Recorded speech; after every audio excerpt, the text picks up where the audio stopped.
Praise Lal ప్రభునందు ప్రియమైన దేవుని బిడ్డలారా, ఈ సమయంలో దేవుని యొక్క మహాకృపను పట్టేసి మరొకసారి ఈ యూట్యూబ్ ఛానల్ ద్వారా మీ మధ్యకు రావడం జరుగుతూ ఉన్నది. జ్ఞాపకం చేసుకోండి, మనము ఈ లోకములో అనేక విధాలుగా అనేక పర్యాయములు ప్రభు వైపు చూస్తూ ఉన్నాము.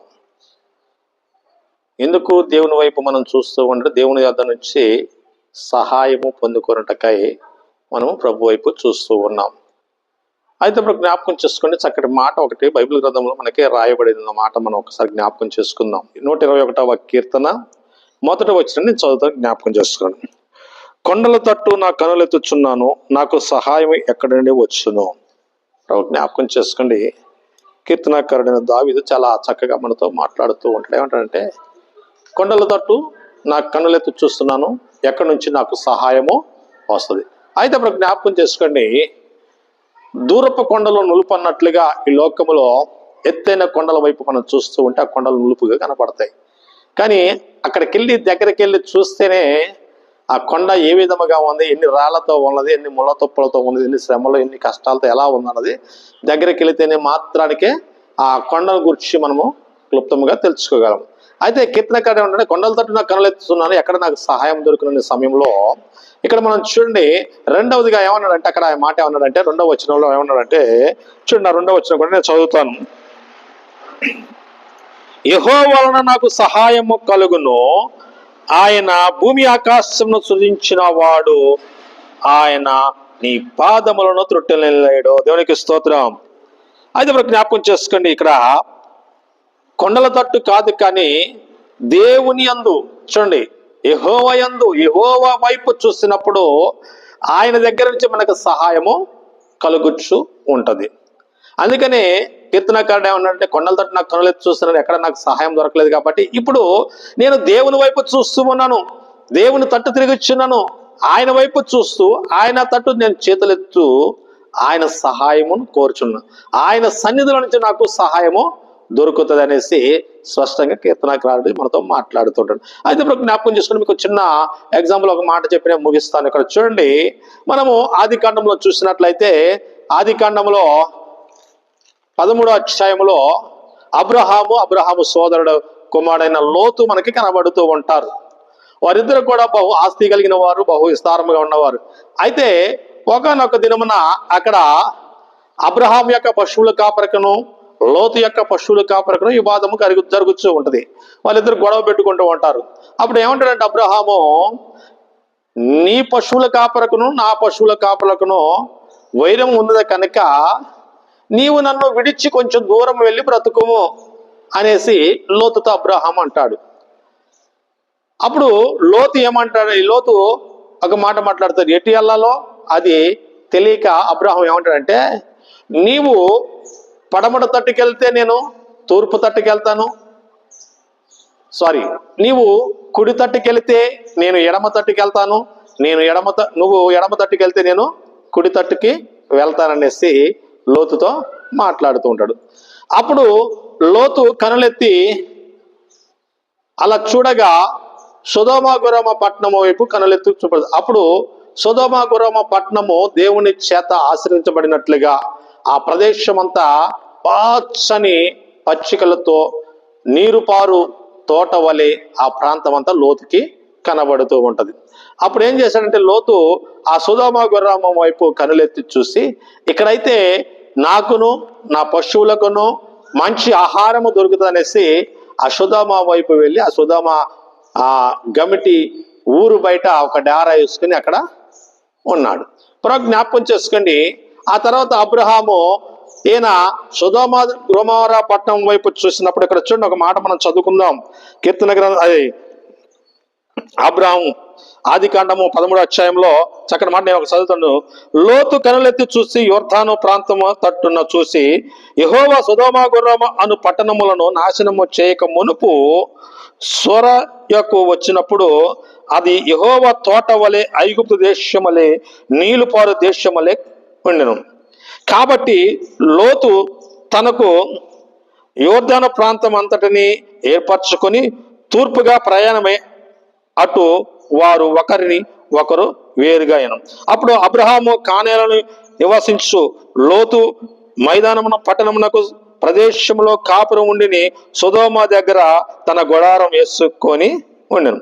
ఆ తర్వాత అబ్రహాము లోతును విడిచిపెట్టి, యెహోవా ఇదిగో నీ కనులెత్తి నీవు ఉన్న చోటే ఉత్తర వైపు తట్టు, దక్షిణపు తట్టు, తూర్పు తట్టున, పడమట తట్టున చూచుచున్నాను. ఎందుకనగా నీవు చూచుచున్న ఈ దేశమంతటా నీకు నీ సంతానమునకును సదాకాలం ఇచ్చిదనని అబ్రహాంతో చెప్పాడు. జ్ఞాపకం చేసుకోండి, అబ్రహాముతోటేమో దేవుడు మాట్లాడే, నీవు తూర్పు తట్టు, పడమట తట్టు, ఉత్తరపు తట్టు, ఏ తట్టుకి వెళ్ళినా, ఏ ప్రదేశానికి వెళ్ళినా ఆ ప్రదేశాన్ని ఇసుక రేణుల వలె చేసి లెక్కింపజాలనంత విస్తారమైన ఆశీర్వాదం నేను ఇస్తానని జ్ఞాపకం చేసుకోండి. లోతేమేమో సొదొమ గొరామ వైపు చూశాడు, పచ్చని ఆ పచ్చిక బయలు వైపు చూశాడు, ఐగుప్తు దేశం వైపు చూశాడు. కానీ అబ్రహాం ఏమో దేవుని వైపు చూశాడు. అయితే ఇప్పుడు జ్ఞాపకం చేసుకోండి, ఇక్కడ దేవుని వైపు చూసిన వారికి సహాయం దొరుకుతూ ఉంది. కీర్తనకారుడు ఇందాక అన్నట్లుగా దేవుని సన్నిధిలోనే నాకు సహాయం దొరుకుతుంది అనేసి కీర్తన గ్రంథము 121 వచనంలో మనతో మాట్లాడాడు కదా. అలాగనే మనము కూడా ఈ రోజుల్లో దేవుని వైపు చూడాలి, దేవుని తట్టు చూడాలి. ఎప్పుడైతే మనం దేవుని వైపు చూస్తామో దేవుని సన్నిధి నుంచి మనకు సహాయము దొరుకుతూ ఉంటది. ఈ లోకంలో ఏ మనుషుడు కూడా మనకు సహాయము చేయలేడు. ఒకవేళ ఎవరైనా మనకు సహాయం చేస్తారేమో అనేసి ఆ మనుషుల వైపు చూసినప్పుడు ఆ మనుషులు మనకు సహాయము చేయకపోవటమే కాక వారు మనల్ని దూషిస్తూ అవమానపరుస్తూ ఉంటారు. కానీ నీవు నమ్మిన దేవుడు, ఆ నిజ దేవుడైన మన ప్రభు అయిన యెహోవా దేవుడు, ప్రభు అయిన యేసు క్రీస్తు, ఆయన నిన్ను బలపరిచి నిన్ను ఆదరించి ఆయన తట్టు కనుక నువ్వు చూసినట్లయితే ఆయన ద్వారా ఖచ్చితంగా నువ్వు ఆశీర్వాదం పొందుతావు. కనుక ఇప్పుడు జ్ఞాపకం చేసుకోండి, నువ్వు ఏ సమస్య ఉన్నా, నీకు ఎటువంటి అక్కరున్నా, ఎటువంటిది ఏమైనా సరే, నీవు నాకు నా దేవుడు ఉన్నాడు, ఆయన నన్ను సామర్థ్యం కలిగిన వాడు, ఆమె సమృద్ధి కలిగిన వాడు, నేను ఏది అడిగితే అది నాకు ఇస్తాడు అనే గుర్తెరిగి ఆయన తట్టు నువ్వు గనక కనులెత్తి గనక చూసినట్లయితే ఆయన సన్నిధిలో నుంచి నీకు ఆశీర్వాదం బయలుదేరి జ్ఞాపకం చేసుకోండి నిన్ను అంచెలంచెలుగా దీవించబడుతూ ఉంటది. చూడండి, అబ్రహాము ఏ విధంగా దీవించబడ్డాడో అలాగనే నువ్వు కూడా దీవించబడతావు. ఎందుకంటే అబ్రహాము దేవుని వైపు చూశాడు, లోతు మాత్రానికి ఆ సొదొమ గొరామ వైపు చూశాడు. ఆ సొదొమ గొరామల వైపు చూసినప్పుడు అది విస్తారంగా కనబడది. జ్ఞాపకం, ఆ ఐగుప్తు దేశం అంతటా కూడా బావు పచ్చక బయలు వల్లే కనబడది. చూడండి, జ్ఞాపకం చేసుకోండి, మన కళ్ళతో మనం చూస్తున్న ప్రతిదీ కూడా పాపమునకు సాదృశ్యమే కనుక, ఈ లోకంలో ఉన్నదంతా కూడా పాపమే కనుక, ఈ లోకంలో అలంకరించబడేది అంతా కూడా పాపమే కనుక, మనము ఈ లోకం వైపు చూస్తున్నాం, ఈ పాపం వైపు చూస్తున్నాం. ఎటు చూసినా చక్కటి సౌందర్యం మనకు కనబడుతూ ఉంది, ఎటు చూసినా చక్కటి సౌందర్యం మనకు కనబడుతుంది కనుక ఆ సౌందర్యం చూసి మనం పాపంలో పడిపోతున్నాము. అందుకని ఇప్పుడు జ్ఞాపకం చేసుకోండి, భూమి రకరకమైన చెట్ల ద్వారా, రకరకాలమైన ఆ వృక్షముల ద్వారా అలంకరించబడింది. అందుకని అలంకరించబడింది ప్రతిదీ కూడా పాపమే కనుక మనము ఈ లోకం వైపు చూడకుండా మన తండ్రి అయిన దేవుని వైపు మనం చూసి, ప్రభువా నీ వైపు నా కనులెత్తుతున్నాను, నీ సన్నిధిలో నేను రెండు చేతులు ఎత్తి అడుగుచున్నాను కనుక నీవు నాకు సహాయము చేయవడు నువ్వే కనుక అనేసి నువ్వు దేవుని వైపు చూస్తే దేవుని సన్నిధి నుంచి నీకు ఆశీర్వాదము వస్తుంది. జ్ఞాపకం చేసుకోండి, ఏ మనుషుడు నిన్ను ఆశీర్వదించలేడు, ఏ మనుషుడు కూడా నిన్ను దీవించలేడు. కనుక అటు ఆశీర్వాదం రావాలంటే నీవు కొండల తట్టు కాదు, దేవుని సన్నిధిని చూడు, దేవుని సన్నిధి వైపు చూడు, దైవ చిత్తాన్ని తెలుసుకొని దేవుని యొక్క ఆశీర్వాదము పొందుకో. అప్పుడు దేవుడు నిన్ను సదాకాలము దీవించి ఆశీర్వదిస్తాడు. ఇటు ఆశీర్వాదము ఈ వాక్యమైన ప్రతి ఒక్కరికి దేవుడు అనుగ్రహించబడును గాక. ఆమేన్.